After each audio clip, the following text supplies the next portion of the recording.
जय श्री कृष्ण। श्रीमद्भागवत महापुराण प्रथम खंड तृतीय स्कंद 32वां अध्याय। धूप मार्ग और चिरादि मार्ग से जाने वालों की गति का और भक्ति योग की उत्कृष्टता का वर्णन।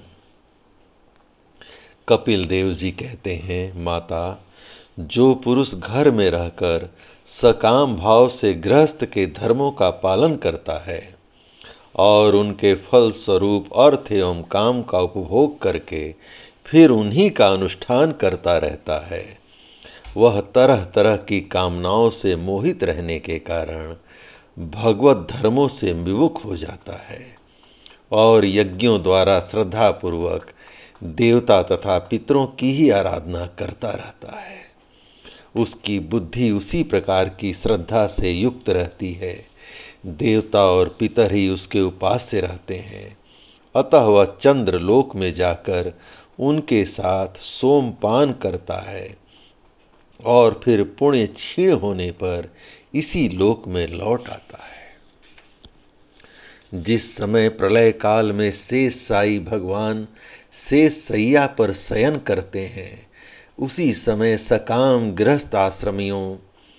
गृहस्थ श्रमियों को प्राप्त होने वाले ये सब लोक भी लीन हो जाते हैं। जो विवेकी पुरुष अपने धर्मों का अर्थ और भोग विलास के लिए उपयोग नहीं करते, बल्कि भगवान की प्रसन्नता के लिए ही उनका पालन करते हैं, वे अनासक्त प्रशांत शुद्ध चित्त निवृत्ति धर्मपरायण ममता रहित और अहंकार शून्य पुरुष स्वधर्म पालन रूप सत्व गुण के द्वारा सर्वथा शुद्ध चित्त हो जाते हैं।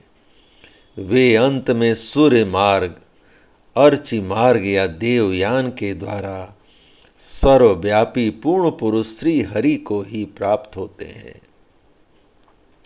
जो कार्य कारण रूप जगत के नियंता, संसार के उपादान कारण और उसकी उत्पत्ति पालन एवं संहार करने वाले हैं, जो लोग परमात्म दृष्टि से हिरण गर्भ की उपासना करते हैं, वे दो परार्ध में होने वाले ब्रह्मा जी के प्रलय परंत उनके सत्य लोक में ही रहते हैं। जिस समय देवतादि से श्रेष्ठ ब्रह्मा जी अपने द्विपरार्ध काल के अधिकार को भोग कर पृथ्वी, जल, अग्नि, वायु, आकाश, मन, इंद्रिय, उनके विषय शब्दादि और अहंकार आदि के सहित संपूर्ण विश्व का संहार करने की इच्छा से त्रिगुणात्मिका प्रकृति के साथ एक रूप होकर निर्विशेष परमात्मा में लीन हो जाते हैं, उस समय प्राण और मन को जीते हुए वे विरक्त योगी गण भी देह त्याग कर उन भगवान ब्रह्मा जी में ही प्रवेश करते हैं और फिर उन्हीं के साथ परमानंद स्वरूप पुराण पुरुष परम ब्रह्म में लीन हो जाते हैं। इससे पहले वे भगवान में लीन नहीं हुए, क्योंकि अब तक उनमें अहंकार शेष था। इसलिए माता जी, अब तुम भी अत्यंत भक्ति भाव से उन श्री हरि की ही चरण शरण में जाओ। समस्त प्राणियों का हृदय कमल ही उनका मंदिर है और तुमने भी मुझसे उनका प्रभाव सुन ही लिया है। वेद गर्भ ब्रह्मा जी भी, जो समस्त स्थावर जंगम प्राणियों के आदि कारण है, मरीच आदि ऋषियों, योगेश्वरों, सनकादिकों तथा योग प्रवर्तक सिद्धों के सहित निष्काम कर्म के द्वारा आदि पुरुष श्रेष्ठ सगुण ब्रह्म को प्राप्त होकर भी भेद दृष्टि और कृतत्व भाव अभिमान के द्वारा भगवत इच्छा से जब सर्ग काल उपस्थित होता है, तब काल रूप ईश्वर की प्रेरणा से गुणों में क्षोभ होने पर फिर पूर्वत प्रकट हो जाते हैं। इसी प्रकार पूर्वोक्त ऋषिगण भी अपने अपने कर्मानुसार ब्रह्मलोक के ऐश्वर्य को भोग कर भगवत इच्छा से गुणों में क्षोभ होने पर पुनः इस लोक में आ जाते हैं। जिनका चित्त इस लोक में आसक्त है और जो कर्मों में श्रद्धा रखते हैं वे वेद में कहे हुए काम्य और नित्य कर्मों का संगोपांग अनुष्ठान करने में ही लगे रहते हैं। उनकी बुद्धि रजोगुण की अधिकता के कारण कुंठित रहती है, हृदय में कामनाओं का जाल फैला रहता है और इंद्रियां उनके बस में नहीं होती। बस अपने घरों में ही आसक्त होकर वे नित्य प्रति पितरों की पूजा में लगे रहते हैं। ये लोग अर्थ और धर्म और काम के ही परायण होते हैं, इसलिए जिनके महान पराक्रम अत्यंत कीर्तनीय हैं, उन भवभयहारी श्री मधुसूदन भगवान की कथा वार्ताओं से तो ये विमुख ही रहते हैं। हाय, विष्ठा भोजी कुकुर सुकुर आदि जीवों के विष्ठा चाहने के समान जो मनुष्य भगवत कथामृत को छोड़कर निंदित विषय वार्ताओं को सुनते हैं, वे तो अवश्य विधाता के मारे हुए हैं। उनका बड़ा ही मंद भाग्य है। गर्भाधान से लेकर अंत्येष्टि तक सब संस्कारों को विधि पूर्वक करने वाले ये सकाम कर्मी सूर्य से दक्षिण ओर के पितृयान या धूम मार्ग से पितृश्वर अर्याम के लोक में जाते हैं और फिर अपनी ही संतति के वंश में उत्पन्न होते हैं।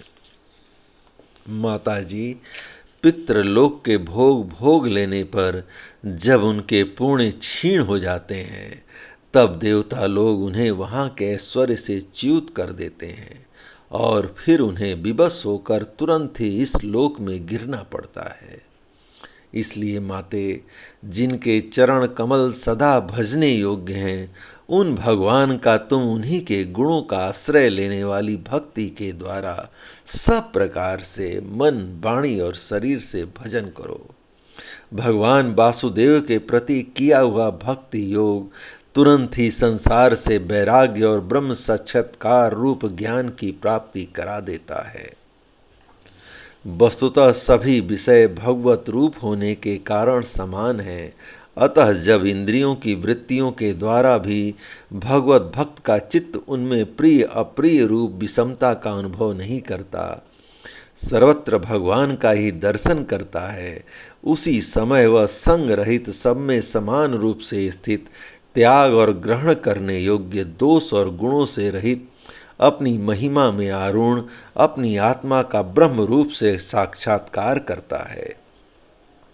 वही ज्ञान स्वरूप है, वही परम ब्रह्म है, वही परमात्मा है, वही ईश्वर है, वही पुरुष है, वही एक भगवान स्वयं जीव, शरीर, विषय, इंद्रियों आदि अनेक रूपों में प्रतीत होता है।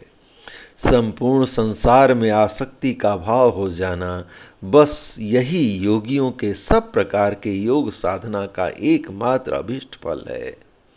ब्रह्म एक है, ज्ञान स्वरूप और निर्गुण है, तो भी वह बाह्य वृत्तियों वाली इंद्रियों के द्वारा भ्रांति बस शब्दादि धर्मों वाले विभिन्न पदार्थों के रूप में भास रहा है।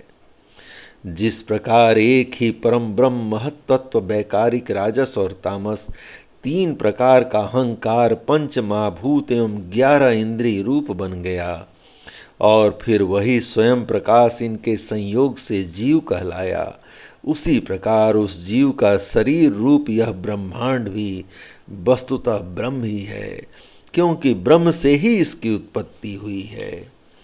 किंतु इसे ब्रह्म रूप वही देख सकता है जो श्रद्धा, भक्ति और वैराग्य तथा निरंतर के योगाभ्यास के द्वारा एकाग्र चित्त और असंग बुद्धि हो गया है। पूजनीय माता जी, मैंने तुम्हें यह ब्रह्म साक्षात्कार का साधन रूप ज्ञान सुनाया, इसके द्वारा प्रकृति और पुरुष के यथार्थ स्वरूप का बोध हो जाता है।